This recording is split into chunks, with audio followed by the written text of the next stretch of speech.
ஐயனார் துணை சீரியல்ல டுடே எபிசோட்ல நம்ம சேரன் இருந்துட்டு நேராக நடேசன் கிட்ட போகிறாங்க.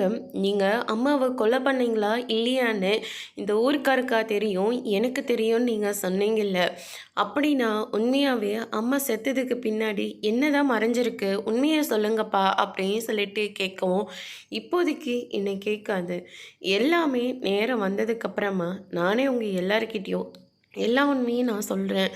ஆனால் உண்மையாக நான் என்னால் தான் உங்கள் அம்மா சாகலை அப்படின்ற மாதிரியெல்லாம் நடேசன் சொல்லிடுறாங்க. அதுக்கு அடுத்து தான் பார்த்திங்கன்னா, இங்கே பரிச்சேரா இந்த ஊர்க்காரங்க 1000 பேர் 1000 விதமாக பேசுவாங்க. எல்லாத்தையும் மண்டையில் போட்டு ஏற்றிக்க வேண்டவே வேண்டாம். உனக்கு பிடிச்ச மாதிரி நீ வாழ்ந்துட்டு போடா. ஏன்டா இப்படியெல்லாம் நீ இருக்க? எவனோ ஒருத்தன் ஏதோ சொன்னன்றதுக்காக இந்த வீட்டை விட்டு வெளியே போகிறன்ற அந்த பல்லவனை யாரா வளர்த்தாங்க? நீ தாண்டா வளர்த்த. நீ தானே எல்லாரையும் பார்த்துக்கிட்ட. டைமுக்கு சாப்பிட்டாங்களா, டைமுக்கு தூங்குறாங்களா, டைமுக்கு வீட்டுக்கு வராங்களான்னு சொல்லிட்டு நீ தானே ஒவ்வொன்றத்தையும் பார்த்துட்ருக்க. இப்போ நீ இந்த வீட்டில் இல்லைன்னா இவங்கெல்லாம் என்னத்துக்கு ஆளாகுவாங்கன்னு நீ கொஞ்சமாவது யோசிச்சேடா? இது வரைக்கும் அப்பனே இவங்க யாருமே என்னை மதிச்சது கிடையாது.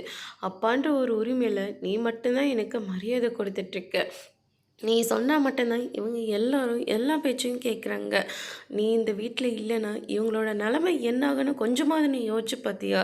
என்னை மன்னிச்சிடுங்கப்பா, நான் ரொம்பவே தப்பு பண்ணிட்டேன் அப்படின்னு சொல்லிட்டு நம்ம சேரன் மன்னிப்பு கேட்குறாங்க.